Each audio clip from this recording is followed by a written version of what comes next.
জীবনে যখন উপনীত হয়েছি,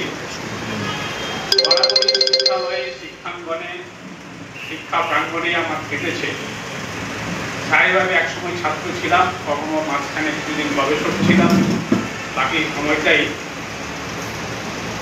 শিক্ষক হিসাবে কেটেছে। এবং ছাত্রদের ক্লাসে, থিওরিটিক্যাল ক্লাস হোক, প্র্যাকটিক্যাল ক্লাস হোক, উপস্থিত হতে পারলে ছাত্র সঙ্গ পেলেই আমার ভালো লাগে। তারা এক হচ্ছে তরুণ, কচিকাঁচা, তাদের কাছ থেকে অনেক কিছু জানা যায়, শেখা যায়। তাদের চাঞ্চল্য, চোখ মুখ দেখলে আমি খানিকটা উদ্দীপ্ত হই। সেই জন্য আমি নিজেকে শিক্ষকের থেকে সবসময় নিজেকে মনে করি আমি একজন ছাত্র আগে, তারপরে আমি শিক্ষক। পেশাগত কারণে অবশ্যই শিক্ষক। যাই হোক, যে বিষয়ের উপরে আমাকে বলতে বলা হয়েছে সেই বিষয়ে আমি কিভাবে বলবো আমি জানি না, তবে আমার কিছু অভিজ্ঞতা আছে, আমি সেটা বলবো। এখানে সভাপতি বা যারা সঞ্চালনা করছেন আমাকে শিক্ষাবিদ, বিশিষ্ট ইত্যাদি ইত্যাদি নানা রকম বিশেষণ দিয়ে যাচ্ছেন, এটা একেবারেই সঠিক না। আমাকে তোমরা চিনেছ বা চেনার কারণেই দেখেছ, সেই চেনাটা আমি খুব ভালো লেখালেখি করেছি, বিদেশ গেছি, সাহিত্য সংস্কৃতি জগতের একটা জ্যোতিষ্ক, এরকম কোনো ইতিহাস আমার নেই। অতএব কোনো বই লিখে আমি খুব কোনো সাহিত্য পুরস্কার পেয়েছি এরকম আমার কোনো। তোমরা আমাকে জেনেছ বা নামটা শুনেছ 2012 সালের একটা ঘটনার মধ্য দিয়ে। বহু চর্চিত পালাবদলের 1 বছরও হয়নি তার মধ্যে ঘটনা। সেই ঘটনায় আমি বিস্তারিত যাব না, সেটা সবটাই জানো, আজকে সারা বক্তৃতা সেটা আলোচনার বিষয়। এবং সেই ঘটনার পরে তোমাদের আমার নামটা জেনেছ এবং মনে হয়েছে যে আজকের দিনে কালকে একটা বড় সমাবেশ আছে, আজকে ছোটখাটো একটা জায়গায় টাকা যেতেই পারে, স্যার সবাবদারি জেনে নেবে, কোনো অসুবিধা নেই, একদম ঠিক তাই। তো আমার অভিজ্ঞতা দিয়ে কথা বলবো, তার মধ্যে এই বিষয়ের সঙ্গে সেটা সম্পৃক্ত হবে কি হবে না আমি জানি না। আর ছাত্রদের কাছে মাসে একটু এদিক ওদিক হলে কোনো অসুবিধা নেই। আমি কোনো জনসমাবেশে, জন আদালতে বক্তৃতা করছি না, একবারে ক্লাসরুমে ছাত্র শিক্ষক যেভাবে হয় বলবার চেষ্টা করি। আমি যে বছর প্রথম পাবলিক এক্সামিনেশন নিয়ে গ্রামের স্কুল থেকে, সেটা 1977 সাল, মাধ্যমিক পরীক্ষা। তখন তোমরা কেউই জন্ম আমি খুব স্বাভাবিক কারণে। সেই বছরটা ভারতের ইতিহাসে একটি গুরুত্বপূর্ণ বছর বলে আমি মনে করি। সেই বছর 2 বছরের জরুরি অবস্থা উঠে গেল, লোকসভা নির্বাচন হলো। সেই লোকসভা নির্বাচনে অকংগ্রেসী একটা জোট সরকার কেন্দ্রে আসে, মোরারজি দেশাইদের। এবং লোকসভা নির্বাচনে কিছুদিন পরে এই রাজ্যে বিধানসভা নির্বাচন হয় 1977 সালে, এবং অদ্ভুতভাবে বামফ্রন্ট সরকার নির্বাচিত হয়। কেউ হয়তো গ্রাম বাংলার লোক বামফ্রন্ট সরকার, বামফ্রন্ট শোনেনি, সিপিআইএম শোনেনি, জ্যোতি বসুর নামও শোনেনি, এমন লোকও আছে। আমি যে অঞ্চলে বাস করতাম আমরা তো কখনো শুনি, কিন্তু শুনলাম একটা সরকার গঠন হচ্ছে জ্যোতি বসুর সরকার।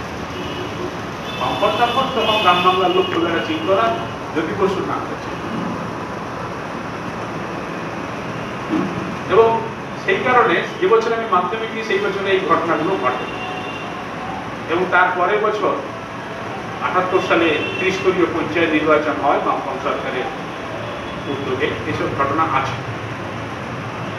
তারপরে যে ঘটনাগুলো আমাদের ছাত্র, তখন আমি স্বাভাবিকভাবে দেখা গেল প্রথমে মাধ্যমিক স্তর পর্যন্ত বেতন মুকুব হয়ে গেল। কারণ আমরা যখন মাধ্যমিক পড়তাম তখন স্কুলে বেতন দিতে হতো। ঘটনা যেটা আমি বেতন দিতে পারবো না বলে এমন একটা স্কুলে পড়েছিলাম যার গভর্নমেন্টের কোনো অনুমোদন ছিল না, যেখানে বেতন দিতে হবে। প্রথমে মাধ্যমিক, তারপর উচ্চ মাধ্যমিক পর্যন্ত বেতন, স্কুলে বেতন আর দিতে হবে। তারপরে প্রত্যেকটা গ্রামে একটি করে প্রাথমিক স্কুল করতে হবে বলে সরকার সিদ্ধান্ত নিল, এবং যে গ্রামে প্রাথমিক স্কুল নেই সেখানে প্রাথমিক স্কুল তৈরি হলো, স্কুলে শিক্ষক নিয়োগ হলো, এবং পঞ্চায়েতের মাধ্যমে একটা কর্মযজ্ঞ শুরু হলো। অর্থাৎ আমি পুরো সময়টাই বামফ্রন্ট সরকারকে দেখে এসেছি। বামফ্রন্ট সরকারের সময়কালে মাধ্যমিক, উচ্চ মাধ্যমিক, কলেজ, বিশ্ববিদ্যালয়, পিএইচডি, শিক্ষকতা, স্কুলেও পড়িয়েছি, দুটো কলেজেও পড়িয়েছি। এই কমরেড দীনেশ মজুমদার সম্পর্কে আমি বিশদে কিছু জানি, তবু তোমাদের এখানে আসতে হবে বলে একটু যা জেনেছি তার কিছুটা অংশ তোমাদেরকে এই সময়কালে বলাটা দরকার। 37 সালে জন্মগ্রহণ করেছে, পরাধীন ভারতে, ব্রিটিশ ভারতে, ঠিক আছে। আগে এআইএসএফ করতেন, পরে বিপিএসএফ করতেন, তারপরে ডিওয়াইএফআই প্রতিষ্ঠাতা, সভাপতি, এসব ঠিকই আছে। কিন্তু বিষয়টা হচ্ছে তিনি 1971 সালের বিধানসভা নির্বাচনে যাদবপুর কেন্দ্র থেকে নির্বাচিত হলেন। আবার তার ঠিক পরের বছর, 71 সালের পরের বছর 72 সালে আবার নির্বাচন হয় পশ্চিমবঙ্গে। তোমাদের জানিয়ে রাখি, তোমরা নিশ্চয়ই জানো, তোমরা রাজ্য নেতৃত্বে আছো, তোমরা আমার থেকে বেশি জানবে যে পশ্চিমবঙ্গের রাজনীতিতে 67 সালে বিধানসভা নির্বাচন হয়, তার 2 বছর পরে আবার 69 সালে নির্বাচন হয়, তার 2 বছর পরে আবার 71 সালে বিধানসভা নির্বাচন। 71 সালে যখন দীনেশ মজুমদার জয়যুক্ত হচ্ছেন যাদবপুর বিধানসভা থেকে, তখন তার বয়স কত? 34 বছর। 72 সালে নির্বাচনকে পশ্চিমবঙ্গের বিধানসভা নির্বাচনের ইতিহাসে পরাজিত হয়ে যান বরানগর কেন্দ্র থেকে। কিন্তু সেই সময়েও দীনেশ মজুমদার 72 সালে যাদবপুর বিধানসভা থেকে পুনর্নির্বাচিত হন। কলকাতার উপকণ্ঠে খুব গ্রামের দিকে তখন ভর্তির সময় এসএফআই এর ক্যাম্প ছিল, কিন্তু মেদিনীপুর কলেজে কখনো এসএফআই ছাত্র সংসদ নির্বাচন জিততে পারত না। আমি যে 3 বছর বিএসসি কেমিস্ট্রি অনার্স পড়েছি, জিততে পারত না, ওখানে সবসময় ছাত্র পরিষদ ছিল। কিন্তু এসএফআই ভর্তির সময় একটা ক্যাম্প ছিল, এবং ঘটনাচক্রে 6 মাসের বেতন দিয়ে ভর্তি হতে হবে, কিছু টাকা পয়সার অভাব পড়ে গেছিল। এসএফআই নেতৃত্ব সেই সময় এগিয়ে এসে প্রিন্সিপালের কাছে বলে কয়ে 4 মাসের জায়গায় 6 মাসের জায়গায় 2 মাসের বেতন দিয়ে ভর্তির সুবিধাটা করে দিয়েছিল, সুযোগটা করে দিয়েছিল। ফলে ভর্তিটা হতে পেরেছিল 1979 সালে। সেই থেকে এসএফআই দেখলাম, পরিচিত হলাম। যতদিন মেদিনীপুর কলেজে পড়াশোনা করেছি, এসএফআই সংস্রবে ছিলাম, এসএফআই কে প্রয়োজনীয় ভোটটা দিতাম, এর বেশি কিছু না। এবং তারপরে যখন কলকাতা বিশ্ববিদ্যালয়ে পড়তে এলাম, এমএসসি রাজাবাজার সায়েন্স কলেজে, তখন তো সবই এসএফআই, এসএফআই ছাড়া কিছুই নাই, এসএফআই। তারপরে গবেষণা, শিক্ষক ইত্যাদি, এই হচ্ছে এসএফআই এর সঙ্গে আমার সংস্রব। যখন শিক্ষক থেকেছি, শিক্ষক সংগঠনের সঙ্গে যুক্ত থেকেছি, অতএব আমি সেই দিক থেকে খুব ভালো করে রাজনীতির পাঠ নিয়েছি, রাজনীতি নিয়ে চর্চা করেছি। রাজনীতি বিষয়টা আমার কাছে পেশাদারি বিষয় আমার একেবারেই না। আমার পেশাদারি বিষয় শিক্ষকতা, ক্লাসরুমে গিয়ে ল্যাবরেটরি গিয়ে। এবার অনিল বিশ্বাসের প্রসঙ্গে আসি। অনিল বিশ্বাস আরো বক্তৃতা। অনিল বিশ্বাসের নাম শোনেনি কে? আমাদের রাজ্যের মনে হয় সব মানুষই নামটা। এখনো বহু লোককে বলতে শুনি, অনিল বিশ্বাস যদি বেঁচে থাকতেন তাহলে বোধহয় এই অবস্থা হতো না। সাধারণ মানুষের কথা বলছি, যাদের সঙ্গে দেখা হয়, কথা হয়। এই কথাটা সাধারণ লোক বলে, আর সাধারণ লোকের কথাটা তোমাদের কাছে কেন তুলে ধরলাম? সাধারণ লোক তো অনেক কথাই বলে, আমি সব কথা কি এখানে এসে বলছি? অনিল বিশ্বাসের কথা বলছি। অনিল বিশ্বাস ছাত্র রাজনীতির মধ্যে দিয়ে উঠেছেন ঠিকই, কিন্তু খুব অল্প বয়সে আমি জানি যে তিনি রাজ্য কমিটির সদস্য হয়েছেন, খুব অল্প বয়সে রাজ্য সম্পাদক মন্ডলীর সদস্য হয়েছেন সিপিআইএম এর।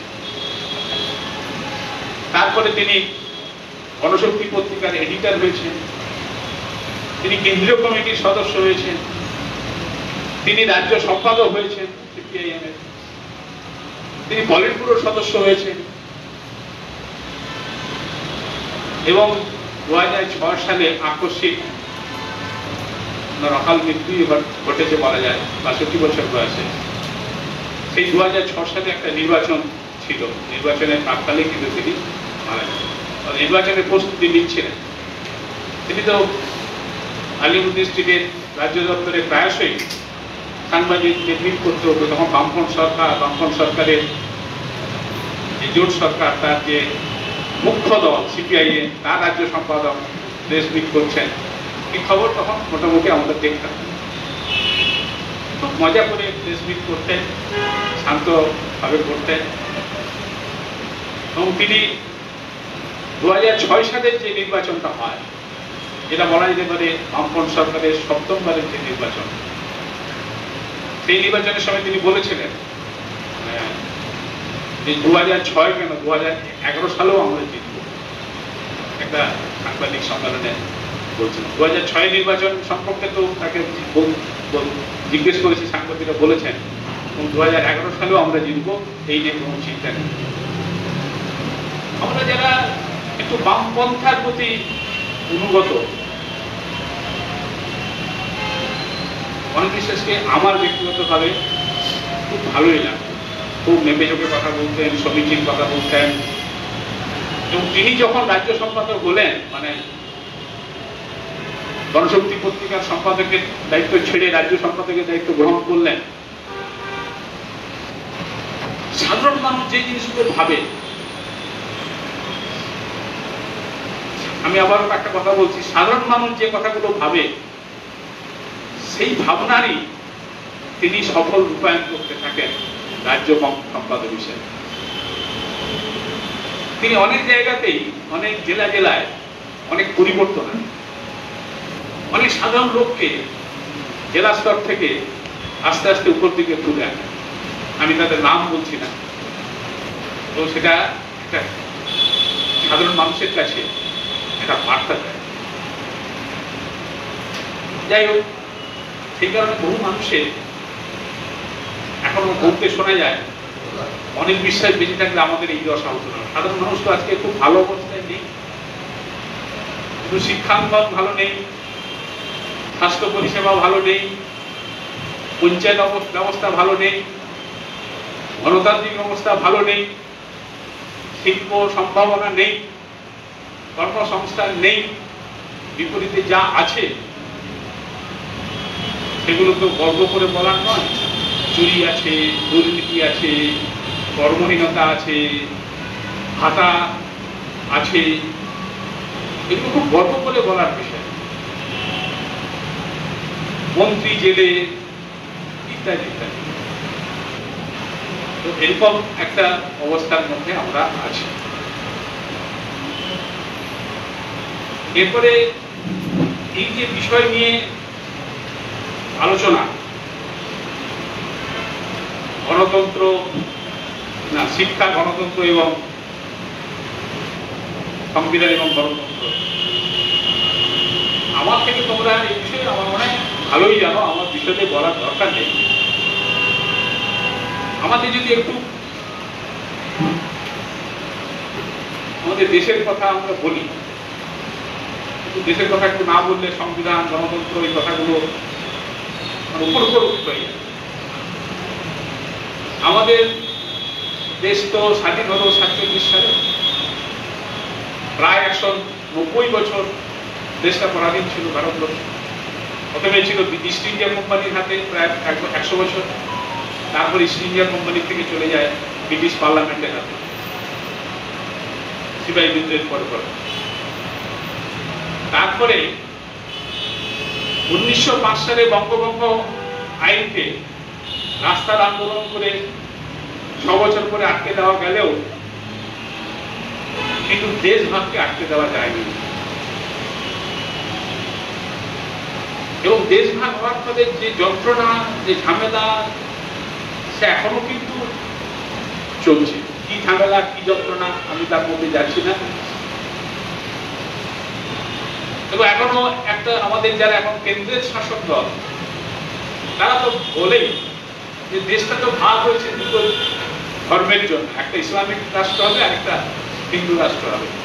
পাকিস্তান তো ইসলামিক রাষ্ট্র পেল, আমরা কোনো হিন্দু রাষ্ট্র পেলাম না, এরকম একটা কথা আমরা শুনছি না। তো দেশ ভাগের মধ্যে দিয়ে যা পাওয়া গেল ভারতবর্ষের যা চেহারা, প্রথমে দুটুকরো হলো, পরে সেটা তিন টুকরো হয়ে গেছে, অর্থাৎ একটা রাষ্ট্র থেকে দুই থেকে তিনটে রাষ্ট্র হয়েছে। যাই হোক, যা হয়েছে হয়েছে, এখন তো জোড়া লাগিয়ে একটা রাষ্ট্র পাওয়া যাবে না। তো যে ভারতবর্ষ আমরা পেয়েছি স্বাধীনতা লাভের মধ্য দিয়ে, তার একটা সংবিধান তৈরি হয়েছে। সেই সংবিধান কেবলমাত্র কয়েকজন লোক বসে কনস্টিটিউয়েন্ট অ্যাসেম্বলি তৈরি করে 2 বছর 2.5 বছর ধরে চর্চা করে ভারতবর্ষের অবস্থা, ভৌগোলিক ইত্যাদি ইত্যাদি সব বিচার করে ভালো একটা সংবিধান রচনা করেছে তা নয়। 190 বছরের যে স্বাধীনতা আন্দোলন, তার বিভিন্ন ধারায় আন্দোলন, তার মধ্যে ভগৎ সিং, ক্ষুদিরাম বসু, প্রফুল্ল চাকিরা যেমন আছে, আবার গান্ধী, সুভাষচন্দ্র বসু, বিভিন্ন ধারা মিলে আন্দোলন। তখন তো সেই সকল আন্দোলনের মধ্যে একটা স্বপ্ন ছিল যে দেশ তো নিশ্চয়ই একদিন স্বাধীন হবে, লাল মুখ ব্রিটিশদের নিশ্চয়ই আমরা তাড়াবো, তারপর আমাদের দেশ আমরা নিজেরাই গড়বো। তখন প্রশাসন কিভাবে আগামী দিনে পরিচালিত হবে, হাতের মন সংবিধান তৈরি করতে হবে।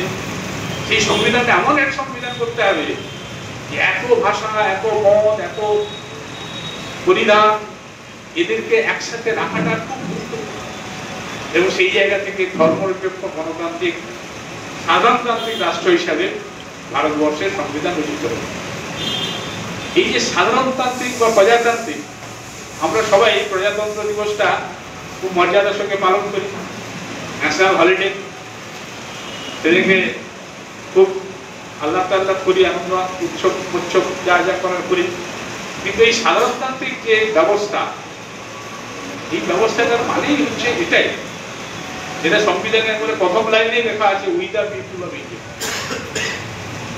অর্থাৎ এই দেশটার মালিক হচ্ছে we the people of India.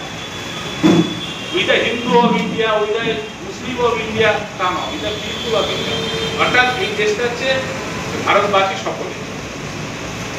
তাহলে এই দেশের যা সম্পদ আছে, বনজ, খনিজ, জলজ, যা যা সম্পদ আছে, এই সম্পদের মালিক হচ্ছে দেশবাসী। এরকম একটা কনসেপ্ট, এটাকে খুব সোজা ব্যাপার নাকি, খুব ভাবা যায়, ভালো লাগে। এই কনসেপ্টটাকে ধরে রাখা, এটাকে ইমপ্লিমেন্ট করা, এটা খুব কঠিন কাজ। এই যে এই ভারতবর্ষটা আমার দেশ, আমরা সবাই ভারতবর্ষের জন্য নিবেদিত প্রাণ, এটাকে আমরা ভাবি, খুব সহজে ভাবনাটা আসে, আসার কথা না। কিন্তু এটাকে একতাবদ্ধ রাখার জন্য সংবিধান, তার যুক্তরাষ্ট্র কাঠামো, আমাদের দেশটাকে বলা হয় ইউনিয়ন অফ স্টেটস। হ্যাঁ, সেই জন্য দেখবে আমাদের যে পাবলিক সার্ভিস কমিশন, সেটাকে বলা হয় UPSC, union public service commission. আমাদের যে পাসপোর্ট দেওয়া হয় গভর্নমেন্ট অফ ইন্ডিয়ার তরফ থেকে, তাতে লেখা থাকে Republic of India, government of India কথা লেখা থাকে। যাই হোক, কিন্তু আমাদের দেশ, আমাদের সম্পদ, কিন্তু এই দেশটাকে পরিচালনা করবে কে? প্রশাসন তো থাকতে হবে না। আমরা জনগণ ভোট দিয়ে জনপ্রতিনিধি নির্বাচন করব অবাধ শান্তিপূর্ণ পরিবেশে, পরিস্থিতিতে। সেই জনপ্রতিনিধিরা সরকার গঠন করবে এবং সরকার প্রশাসন পরিচালনার যা অর্থ লাগবে জনগণ করের মাধ্যমে সেই টাকাটা দেবে, প্রত্যক্ষ কর এবং পরোক্ষ করের মাধ্যমে। এবং সরকার দায়বদ্ধ থাকবে, প্রশাসন দায়বদ্ধ থাকবে এই জনগণের কাছে জবাবদিহি করার জন্য। অর্থাৎ যে কোনো সাধারণ নাগরিক সে সরকারকে প্রশ্ন করতে পারবে। সে কিভাবে প্রশ্ন করবে, তার নানা রকম মোড অফ অপারেশন থাকতে পারে, কিন্তু প্রশ্ন করার অধিকার, জানবার অধিকার, এটা হচ্ছে আমাদের সংবিধানে অর্জিত অধিকার। এবং 5 বছর অন্তর আমি আমার অবাধ শান্তিপূর্ণ নির্বাচনের মধ্য দিয়ে ভোট দিয়ে আমি আমার জনপ্রতিনিধিকে পুনর্নির্বাচিত করতে পারি বা দরকার লাগে তাকে সরিয়ে দিতে পারি, এটা আমার অধিকার। কিন্তু সেই গণতান্ত্রিক সংবিধান সম্মত বা সংবিধান অর্জিত যে গণতান্ত্রিক অধিকার, সেই অধিকার আমাদের এখন কিন্তু চূড়ান্ত রূপে আক্রান্ত। এবং বাংলার ক্ষেত্রে আমরা যারা এখন পশ্চিমবঙ্গের বাসিন্দা,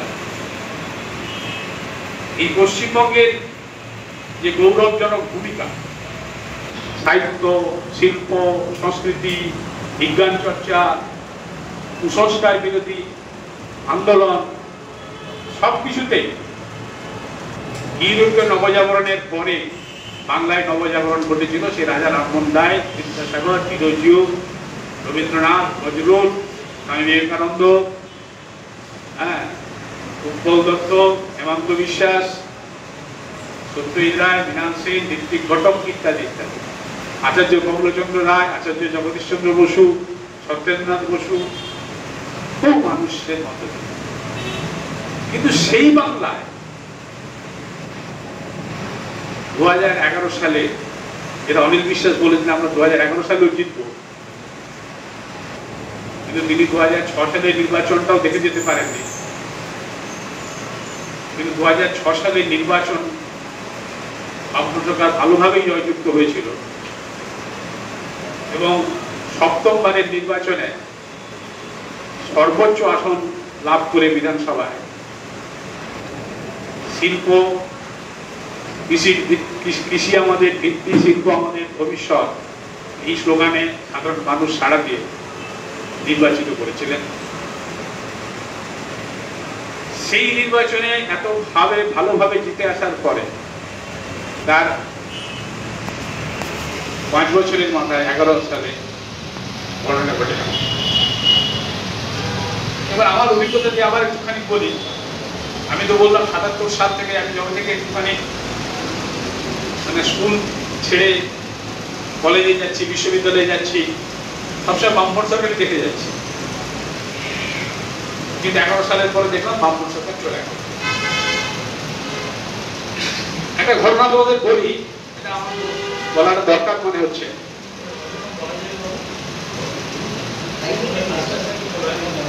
শেষ করব। 1984 সালে যখন আমি রাজাবাজার বিজ্ঞান কলেজে পড়ছি এমএসসিতে, সেই সময় ভারতবর্ষের ইতিহাসে একটি ঘটনা ঘটেছিল, তোমরা হয়তো জানো। আমাদের দেশের প্রধানমন্ত্রী তখন ইন্দিরা গান্ধী, তিনি দিল্লিতেই তার দেহরক্ষীর গুলিতে নিহত হয়েছিলেন। এবং সেই বছরই লোকসভা নির্বাচন হয়, তার কিছুদিন পরে, ইন্দিরা গান্ধীর মৃত্যুর পরে। এবং সেই নির্বাচনে আজকে যিনি রাজ্যের মুখ্যমন্ত্রী, পুলিশ মন্ত্রী, স্বাস্থ্যমন্ত্রী, শাসক দলের একমাত্র নেত্রী, তিনি সেই সময় 1984 সালে ইন্দিরা গান্ধীর মৃত্যুর পরে, মৃত্যুর আবহে তিনি তখন কংগ্রেস করতেন।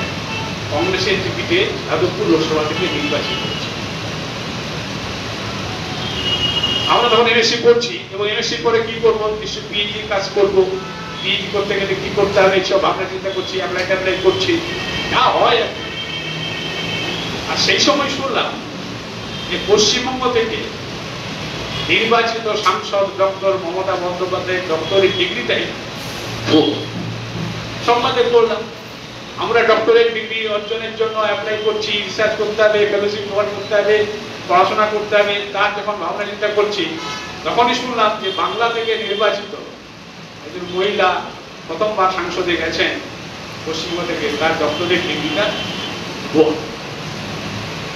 কেমন লাগে বলো দেখি? খারাপই লেগেছিল। বাঙালির যেখানে এত বিশ্বে বাঙালিদেরকে যে বিশ্বের দরবারে পৌঁছে দিয়েছে, আমি পৌঁছে দিই। রাজা রামমোহন রায়, বিদ্যাসাগর, রবীন্দ্রনাথ, এরা পৌঁছে দিয়েছে। তার সঙ্গে চলচ্চিত্র পরিচালক সত্যজিৎও পৌঁছে দিয়েছে। সত্যজিতের প্রথম চলচ্চিত্র, যেটা 1955-56 সালে মুক্তি পেয়েছিল, পথের পাঁচালী, বিভূতিভূষণ বন্দ্যোপাধ্যায়ের কাহিনী অবলম্বনে, এটা 13টা আন্তর্জাতিক পুরস্কার পেয়েছে। প্রথম ছবি, এই বিস্ময়ের ব্যাপার।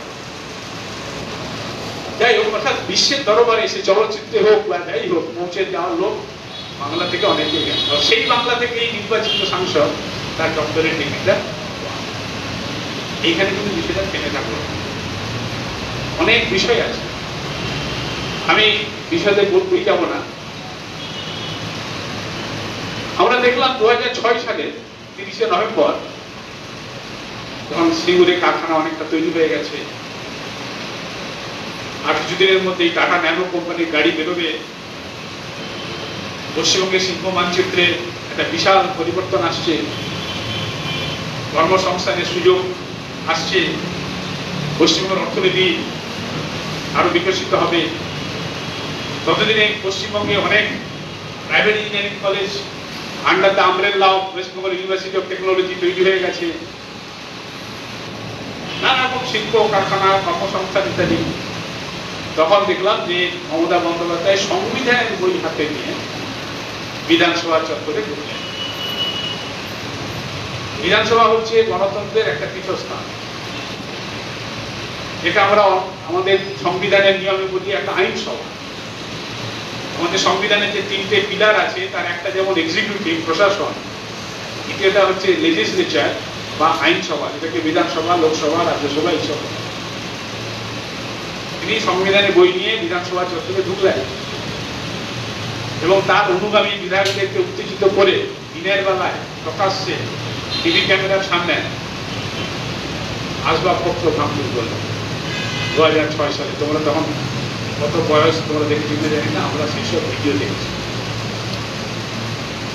অর্থাৎ আজকে যিনি প্রশাসনের মাথায় বসে আছেন, তার সংবিধানের প্রতি, আইনসভার প্রতি, গণতন্ত্রের প্রতি ছিটে ফোটা কোনো ভক্তি, শ্রদ্ধা, আস্থা, বিশ্বাস, ভরসা আছে বলে মনে হয়। আমি একজন বিজ্ঞানের শিক্ষক হিসাবে কখনোই মেনে নিতে পারবো। যেমন ভুয়া ডক্টরেট ডিগ্রি ব্যবহার করে লোকসভায় গেছেন, নির্বাচক মন্ডলীকে প্রতারিত করে গেছেন, কিন্তু তার জন্য কোনো দেশের সংবিধান আইন তাকে কোনো শাস্তি দেয়, এমনকি তার সাংসদ 1984 কথা বলছি।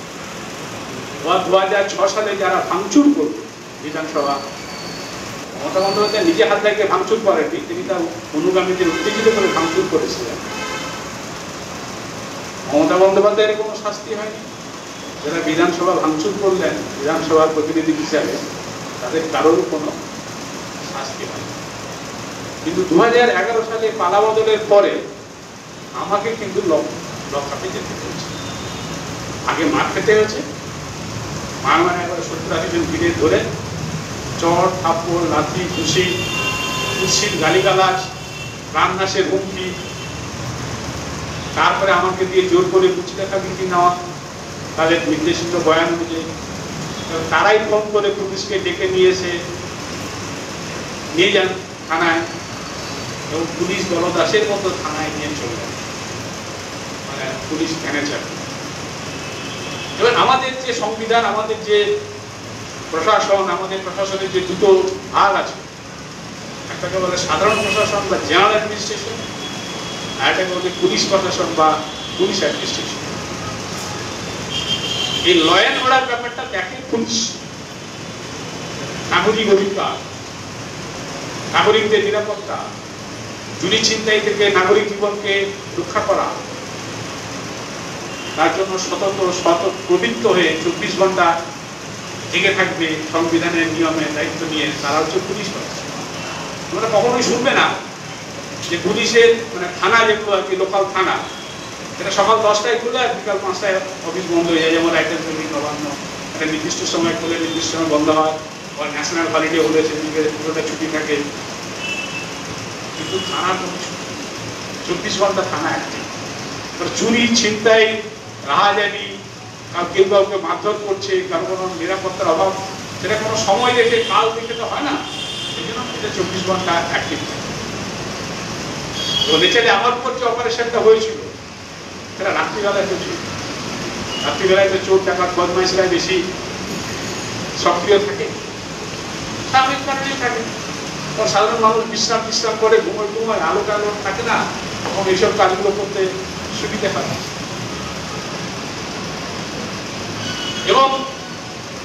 এটা আমি ঘটনাটা বললাম যে আমার উপর বেড়েছে, তোমার একটু শোনো, আমার উপর অনুকম্পা দয়া করো না, আমি তার জন্য বলছি না। আমি বলছি রাজ্যের পরিস্থিতিটা বুঝতে পারছি। গণতন্ত্র, প্রশাসন, সংবিধান, আইন, আইনের রক্ষক, এই যে শব্দগুলো আছে, তার জন্য আমরা যে অর্থ দিই, অর্থ দিয়ে তারা পোষিত হয়, তারা মাইনা পায়, সুযোগ সুবিধা পায়, রিটায়ারমেন্ট বেনিফিট পায়, অনুপাত বেশিরভাগ, এবং প্রত্যেকেই সংবিধানের নামে শপথ গ্রহণ করে মুখ্যমন্ত্রী, মন্ত্রিপরিষদ, আইএএস, আইপিএস সবাই সংবিধানের নামে শপথ গ্রহণ করে সংবিধান রক্ষা করবে, এবং স্থায়ীভাবে কাউকে যদি অ্যারেস্ট করতে হয় দেশের আইন অনুযায়ী, তাহলে কগনিজেবল অফেন্স হতে হয়। ও অফেন্স করবে সে অফিসার, আমি তোমাকে গালাগাল দিয়েছি, তার জন্য তোমাকে অ্যারেস্ট হয় না দেশের আইন অনুযায়ী। আমি তোমাকে খুন করে ফেলেছি, তাহলে কগনিজেবল অফেন্সে তুমি অ্যারেস্ট করতে পারো। আমার অফেন্সটা কি না, আমি একটা কোলাজ কার্টুন বন্ধুদেরকে ফরওয়ার্ড করছি, নাগরিক অধিকার থেকে। তো বুঝে নাও যে রাজ্য সরকারের দৃষ্টিভঙ্গিটা এখান থেকে খুব পরিষ্কার। আমরা গণতন্ত্র রক্ষা করব, সংবিধানে লেখা থাকলে কি গণতন্ত্র বিকশিত হবে না প্রস্ফুটিত হবে? তাকে রূপ দেওয়ার দায়িত্ব তো প্রশাসন। সংবিধানে আমি যারা শপথ গ্রহণ করছি তাদের, তার মধ্যে যেমন রাজনৈতিক দল, নির্বাচিত প্রতিনিধিরা আছে, শাসক দল আছে, ঠিক তেমনি আইএএস, আইপিএস, মানে যারা আমরা জানি গভর্নমেন্ট সার্ভেন্ট, তারা আছে। কার সার্ভেন্ট? গভর্নমেন্ট সার্ভেন্ট মানে গভর্নমেন্ট বলে কোনো অ্যাবস্ট্রাক্ট বস্তু নেই, তার সার্ভেন্ট নয়, আমাদের সার্ভেন্ট, জনগণের সার্ভেন্ট। জনগণের সার্ভেন্ট নিজেকে মনে করেন, মানে আমি হচ্ছে সরকারে যখন বসেছি, প্রশাসনে বলছে আমি হচ্ছে মালিক, তুমি আমার সার্ভেন্ট, মনোভাবটা পাল্টে যায়। আমি কথাগুলো বলছি কিভাবে প্রশাসন চলছে। তো যাই হোক, যেখানে অ্যারেস্ট হওয়ার কোনো অভিযোগ হওয়ার কথা নয়, অ্যারেস্ট হওয়ার কথা নয়, অ্যারেস্ট হলাম, লকআপে রাখা। কিন্তু পরের দিন যেদিন আমি রাত্রিবেলায় লকআপে বিমর্ষ অবস্থায় নোংরা মেঝেতে কাটাচ্ছি, বাড়ি ঘর সংসার ছেড়ে, আমাদের ছাপোষা শিক্ষক আছে, আমার পেছনে তো কোনো প্রভাবশালী নেই। কিন্তু পরের দিন বিকেল 5টায় যখন আমি জামিন পেলাম আলিপুরপুর থেকে, তখন এই যে একটা বৃহস্পতিবার সকাল 9টার সময় স্নান খাওয়া করে ব্যাগ কাঁধে নিয়ে যাদবপুর ইউনিভার্সিটি যাচ্ছি আমার কাজের জায়গায়, রাত্রিবেলায় বাড়ি ফিরছি, বাড়ি ফেরার আগেই আক্রান্ত হয়ে গেলাম, 8টা খেয়ে লকআপে চলে গেলাম। পরের দিন পুলিশ ব্যাগে চাপিয়ে একবারে নিয়ে গেল আলিপুর কোর্টে, নিয়ম যা আইনের নিয়ম হচ্ছে কোর্টে পুলিশ করতে হবে, মামলা দিতে হবে, ক্রিমিনাল মামলা দিতে হবে, দেওয়া হলো। তারপরে যাই হোক, সরকার জামিনের বিরোধিতা করেছিল, কিন্তু জামিন বিরোধিতা করলেও আদালত আমাকে জামিনটা দিয়েছিল। ঘটনাচক্রে যেদিনকে আমি জামিন পাচ্ছি সেই তারিখটা হচ্ছে 13ই এপ্রিল 2012। আর মমতা ব্যানার্জি মুখ্যমন্ত্রী হিসেবে শপথ নিয়েছিল 20শে মে 2011। একটা বছরও তখনও পার হয়নি। এটা কোনো বড় কথা। আমার উপর আক্রমণ হচ্ছে, আমার উপর না হলে তার আগে আরো খুন হয়ে গেছে, তপন দত্ত খুন হয়ে গেছে তার আগে রায়গঞ্জ ইউনিভার্সিটি কলেজের অধ্যক্ষ দিলীপ দে সরকারকে আমাদের প্রিন্সিপালের চেয়ার থেকে তুলে নিয়ে এসে বহিরাগত ছাত্ররা, ছাত্র গুন্ডারা হেনস্থা করেছে, সেসব আছে। আমার উপর প্রথম হয়েছে এরকম ব্যাপারটা না। কিন্তু যেটা আমি বলতে চাইছি ছাত্রদের কাছে এসে, বিশেষ করে আজকে, যে যখন আমি জামিন পেলাম সেই তারিখটা হচ্ছে 13ই এপ্রিল 2012, বাংলা বছরের শেষ দিন, এখন চৈত্র সংখ্যা। বাঙালি হিসেবে তোমরা নিশ্চয়ই চৈত্র সংখ্যা নাম শুনে গেছো। অর্থাৎ বাংলা বছর বিদায় নিচ্ছে, বাংলা বছরের সূর্য পশ্চিম পাটে ঢলে পড়েছে, অস্ত যাচ্ছে, তখন আমি জামিন পেলাম।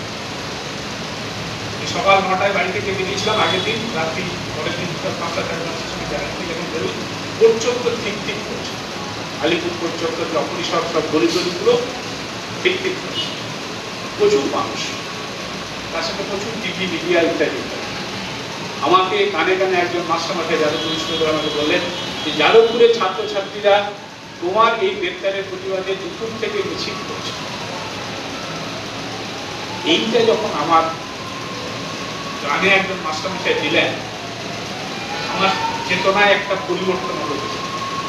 আগের দিন মার খেয়ে কান্নাকাটি করে মুচি লেখা দিয়ে চোখের জল ফেলে রাত্রিবেলা যখন লকআপে আছি, পরে কি হবে, পরের দিন তো আমি ইউনিভার্সিটি যেতে পারবো না, ক্লাস দিতে পারবো না, সেটা তো দিলাম ছেড়ে।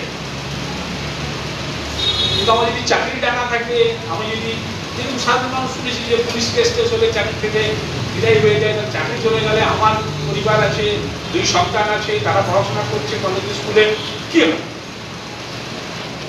হ্যাঁ, বুঝছি আমি সাধারণ মানুষ, অসাধারণ কথা। যখন শুনলাম যাদবপুর বিশ্ববিদ্যালয়ের ছাত্ররা সবাই মিলে রাস্তায় ক্যাম্পাসে মিছিল করছে, তখন আমি ভাবলাম আমার ছাত্র বন্ধুরা পাশে আছে, শিক্ষকের পাশে ছাত্ররা পাশে আছে। এর থেকে বড় পাওনা কোনো আর্থিক চুক্তি হতে পারে না, এমনকি নোবেল পুরস্কার দিয়েও হতে পারে। আমি যাদবপুর বিশ্ববিদ্যালয়ে কেমিস্ট্রি পড়াই শুরু। যাদবপুর বিশ্ববিদ্যালয়ে 3টে ফ্যাকাল্টি আছে, সায়েন্স, আর্টস, ইঞ্জিনিয়ারিং। 10,000 ছাত্রছাত্রী কম করে যাদবপুর বিশ্ববিদ্যালয় ক্যাম্পাসে প্রতিদিন দাবিয়ে বেড়ায় নানানভাবে তাদের পড়াশোনার মধ্যে। আমি কজনকে চিনি, কজনকে ক্লাসের মধ্যে পাই। যখন শুনলাম 3টে ফ্যাকাল্টি মিলে সবাই একতাবদ্ধ হয়ে মিছিল করছে, তখন আমি দেখলাম যে আমি একা। আমার পাশে আমার প্রাণের প্রিয় ছাত্ররা আছে। এই প্রাণের প্রিয় ছাত্রদের যেহেতু আমার পাশে আছে, আমার ভয় কিসে? অর্থাৎ আমার একটা পুনর্জন্ম হলো 13 এপ্রিল 2000। সেই পুনর্জন্ম থেকে তোমরা আমাকে চিনেছ, আমার নাম শুনেছ, তাই তোমরা আমাকে এখানে আহ্বান করেছ। আমি খুশি, আমি অর্পিত, আমি সম্মানিত, কিন্তু আমি এই কাজে উপযুক্ত নই। মানে যে বক্তৃতার আয়োজন করা যায়। এই জায়গায় দাঁড়িয়ে আমি যেটা দেখবো, এখন দেখো তোমরা আমার থেকে মার্কসিজম, সোশ্যালিজম, তোমাদের যে সোসাইটির কথা, আমি দেখলাম আমি নেশনের সংসদে আমি কলেজে ভর্তির সময় আমি সংস্কার পেয়েছি, সাহায্য পেয়েছি, কৃতজ্ঞতা। সেই সাহায্য সহযোগিতা না পেলে আজকে আমি এই অবস্থানে আসতেও পারতাম। কখন কোন বিপদের মানুষ তার হাত ধরে একটুখানি এগিয়ে দেয়, এটা তো খুব তুচ্ছ ব্যাপার, ছিলের ব্যাপার, কিন্তু একটা মানুষের জীবনের ক্ষেত্রে খুব বড় ব্যাপার। আমি যে এসে পেয়ে সংসদে এসেছি বা বামপন্থী চিন্তা চেতনায় নিজেকে চেষ্টা করি সবসময়, আমি আমার মধ্যে যেন বামপন্থী চিন্তা চেতনাটা থেকে থাকে, আমার কাজের মধ্য দিয়ে, পড়ানোর মধ্য দিয়ে, সবকিছুর মধ্য দিয়ে যেন বামপন্থার অনুশীলনটা ঘটে। এবং এটা লিখে রেখে দিলে তো হয় না, প্রতিদিনের কাজের মধ্যে করতে হবে। সেই যে যা কিছু আমার মধ্যে বামপন্থার বীজ বপন হয়েছিল কোনো একটা সময় হয়ে থাকবে, সেটা এসএফের হাত ধরেই হয়েছে। আমার এসএফের সম্বন্ধে নানান প্রশ্ন আছে, নানান রাগ আছে, অভিমান আছে, ক্ষোভ আছে। আমি কোনো এসএফের কোনো আঞ্চলিক কমিটি, কোনো জেলা কমিটি, রাজ্য কমিটি, কোনো কমিটির কোনোদিন আমি যাইনি। যাওয়ার আমার সময় হয়নি, আমার সেই এবিলিটিও ছিল। এবিলিটি ছিল না বলাটাই ভালো। অর্থাৎ আমি অত মার্কসিজম জানি না, সোশ্যালিজম জানি না। তোমাদের কথাটা যেমন আছে স্বাধীনতা, গণতন্ত্র, সমাজ, আমাদের ভালো লাগে। আগে স্বাধীনতা পেতে হবে, গণতন্ত্র করতে হবে, তবে তো সমাজতন্ত্র হবে। সব ঠিক আছে, কিন্তু এগুলো করতে গেলে কি লড়াই করতে হবে, কিভাবে লড়াই করতে হবে, কি কর্মসূচি দিতে হবে, কি রণনীতি দিতে হবে, কৌশল দিতে হবে, এসব যে নানান কথাবার্তা শুনি, এগুলো হয়তো প্রয়োজন আছে, উপযোগিতা আছে, আমরা স্বীকার করছি। কিন্তু আমার অনুশীলন তা আমার যে ব্যক্তি জীবন, পারিবারিক জীবন, সামাজিক জীবন, তারপরে বিশ্ববিদ্যালয় বা শিক্ষক জীবন, এর মধ্যেই আমি বরাবর থেকে গেছি, এখনো আছি, রিটায়ার করেছি সব। তো যাই হোক, এই কথাগুলোর মধ্য দিয়ে আমি যেটা বলতে চাইছিলাম যে আমি এত সব ভালো বুঝি না, কিন্তু এইটুকু আমি বুঝি যে আমাদের কি সংবিধানটা রক্ষা হয় আপাতত এই সময়, পরে সমাজতন্ত্র হলে নিশ্চয়ই ভালো, আরো ভালো, আরো কোনো শেষ নেই। কিন্তু আপাতত আমাদের দেশের সংবিধান রক্ষাটা খুব জরুরি বলে আমাদের সংবিধান 1950 সালে গ্রহণ করেছি, 1952 সাল থেকে লাগু করে দিয়েছি, এত বছর 77 বছর না 50 বছর পার করে দিয়েছি। আর কিসের চিন্তা? একটা জিনিস তো ঘটনা দিলে একবার চালু করে দিলে সেটা তো একটা চালু হয়ে যায়, তাতে প্র্যাকটিসের মধ্যে দিয়ে সেটা সবার মনে মনে ঢুকে গেছে, এত অসুবিধা। কিন্তু না, এই যে বিজেপি নামক একটা দল, হিন্দুত্ববাদী দল, আরএসএসের গর্ভে জন্ম, যে কতটা খতরনাক আমি আগে তো ভালো বুঝতাম। ওই টেস্ট না করলে বোঝা যায় না। একসময় পশ্চিমবঙ্গে আমরা বললাম যে 11 সাল পর্যন্ত বিজেপি ছিল, হ্যাঁ ছিল, বিজেপি প্রত্যেকটা বিধানসভায় প্রার্থী দিত, হ্যাঁ দিত, লোকসভায়, বিধানসভায়, পঞ্চায়েত, পৌরসভায় প্রার্থী দিত, খুব একটা এটাকে ফুটপ্রিন্ট তাদের হতো। আর সেই সময় জ্যোতি বসুকে বলতে শুনেছি যে বিজেপি হচ্ছে একটা গড়গড়দের দল। আমি তখন একটা শিক্ষক হিসেবে অবাক লাগতো, একটা রাজনৈতিক দল যখন তিনি বলছেন গড়গড়দের দল, তখন কেন্দ্রের সরকার বিজেপি সরকার, মানে অটল বিহারী বাজপেয়ী নেতৃত্বে 1999 থেকে 2004 অব্দি বিজেপি নেতৃত্বাধীন সরকার। অটল বিহারী বাজপেয়ী 1977 সালে লোকসভা ভোটে জিতে পরে যিনি সেই সরকারের বিদেশ মন্ত্রী হয়েছিল, লেখাপড়া জানা লোক, রুচিশীল লোক, বিজেপি করে, হতেই পারে। এবং জ্যোতি বসু একবারে অটল বিহারী বাজপেয়ীর সামনেই বলছে যে দলটা গড়গড়দের দল। তো তখন নাকি একদিন জ্যোতি বসুর কাছ থেকেই শোনা, মানে আমি তো কাছ থেকে মানে কখনো জীবনে কাছে কাছে যাইনি, যাওয়ার সম্ভাবনাই ছিল না, বক্তৃতায় বা কোনো জায়গায় শুনেছেন। অটল বিহারী বাজপেয়ীকে জিজ্ঞেস করেছিল যে আপনি আমাদের দলকে গড়গড়দের দল বলেন, বললাম বলো গড়গড়দের দল না বলে কি বলবো, আমাকে বলে দেন। অটল বিহারী বাজপেয়ী তারপর আর কোনো কথা বলে। একটা কথা আমার মনে হয় বলা যেতে পারে, সেটা হচ্ছে অটল বিহারী বাজপেয়ী যখন কেন্দ্রে প্রধানমন্ত্রী আছেন, তখন গুজরাটে মুখ্যমন্ত্রী করে পাঠানো হলো একজন সে হচ্ছে নরেন্দ্র দামোদর দাস, 2002 সালের সময়কাল, ঠিক আছে। এবং উনি ওখানে গিয়ে তখন কিন্তু নির্বাচিত মুখ্যমন্ত্রী না, মানে দায়িত্বে দেওয়া হলো মুখ্যমন্ত্রী, এমএলএ না। কিছুদিন তো এমএলএ না হলেও মন্ত্রী হওয়া যায়, মুখ্যমন্ত্রী হওয়া যায়, হয়েছে। হয়ে তার প্রথম কাজ হচ্ছে গুজরাটে দাঙ্গা সংগঠিত করা। উনি মুখ্যমন্ত্রী দায়িত্ব গ্রহণ করার পরেই দাঙ্গা সংগঠিত হলো, এবং দাঙ্গাতে যা হওয়ার সেই ইতিহাস আমি বিস্তারিত যাব না। দাঙ্গা সংগঠিত হওয়ার পরে যখন নির্বাচন হলো, সাধারণ নির্বাচন, তিনি নির্বাচিত। আর নির্বাচিত হওয়ার সঙ্গে সঙ্গে আমাদের রাজ্যের মুখ্যমন্ত্রী এখন যিনি আছেন, তিনি ফুল পাঠিয়ে শুভেচ্ছা জানান। আমি কথাটা তাৎপর্য বোঝার চেষ্টা করি, এটা বুঝে দেখো। উনি ওখানে মুখ্যমন্ত্রীর দায়িত্ব নিলেন, তখনও নির্বাচিত হয়নি, সামনে বিধানসভা নির্বাচন ডিউ আছে, তার আগেই তিনি মুখ্যমন্ত্রী হলেন, দাঙ্গা সংগঠিত করলেন, মুসলিম গণহত্যা হলো, তারপরে পরে নির্বাচনটা হলো, নির্বাচনে উনি জিতে আসেন। শুধু 2002 সালে তিনি জিতলেন তা নয়, 2007 সালেও জিতলেন, 2012 সালেও জিতলেন, এবং তারপরে জিতেই চলেছে বিজেপি, আর কোনো গুজরাটে বিজেপি হারছে। এবং এই যে 2 থেকে 12 পরপর 3 বার জিতলেন, জেতার পরে একটা বাজারে কর্পোরেট মিডিয়ার দ্বারা একটা জিনিস তুলে এলো, কি গুড গভর্নেন্স, গুজরাট মডেল, এবং সেইটাকে মার্কেটিং করলো 2012 সালের পরে 2014 সালে লোকসভা ভোটে প্রাইম মিনিস্টার ক্যান্ডিডেট। এবং এই ধর্মকে ব্যবহার করে, এই জাতি বিদ্বেষকে কাজে লাগিয়ে, ধর্মের বিভাজন ঘটিয়ে 2002 সালে যখন সে ফসল তুলেছে, সেই ফসল এখন তা পেয়ে চলেছে। এবং 14 সালের পরেও 1999 অটল বিহারী বাজপেয়ী ক্ষমতা আসলো 2004 কিন্তু খাওয়া হয়ে যায়, পরাজিত হয়ে যায়।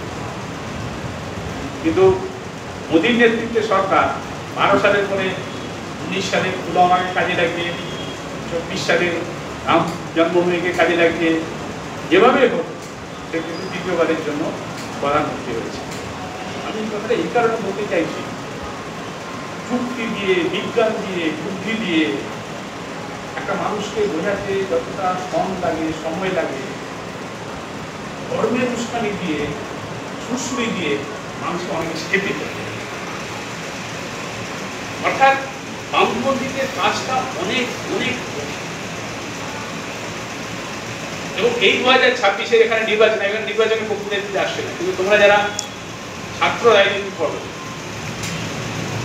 শিক্ষা কর্মসংস্থান এগুলো তো তোমাদের প্রথম দাবি। এই সামগ্রিকতা বাদ দিয়ে কি শিক্ষা প্রতিষ্ঠান, দেশটা নৈরাজ্যে ভরে গেছে, দাঙ্গা হাঙ্গা হচ্ছে, আর স্কুল ভালো চলছে, পড়াশোনা ভালো চলছে, কখন হয়? হয় না।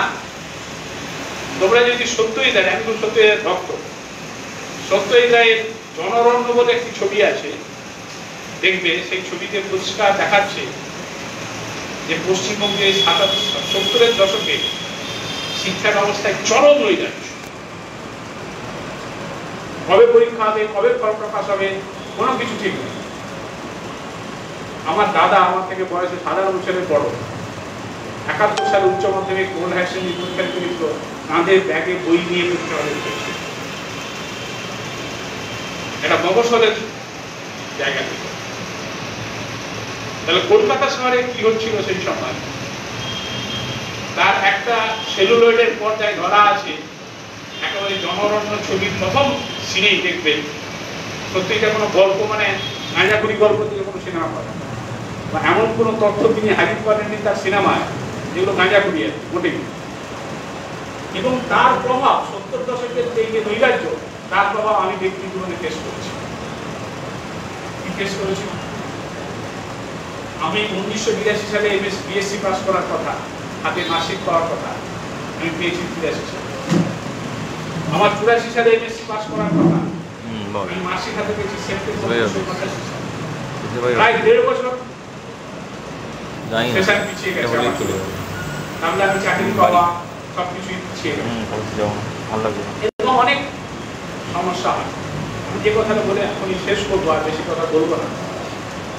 সেটা হচ্ছে এই যে দীনেশ মজুমদার ভবনে আমরা দাঁড়িয়ে কথা বলছি, দীনেশ মজুমদার সেই সময়কালে 71-72 সেই বড় সময়কালে এত অল্প বয়সে একজন ছাত্র অবস্থায় তিনি নির্বাচিত হয়েছিলেন, মানুষ তাকে ভোট দিয়েছিল। আমাদের কাছে, বামপন্থীদের কাছে সবসময় মানুষের কথা না ভেবে আর কারোর কথা ভাবার কোনো জায়গা, আর মানুষের সঙ্গে যোগাযোগ রাখা ছাড়া আমাদের আর কোনো, আমি যদি ভাবি মিডিয়া আমার কিছু করে দেবে, ও কিছু করে দেবে, সে কিছু করে দেবে, সে করবে যতক্ষণ তার পারস্পরিক সুযোগ থাকে।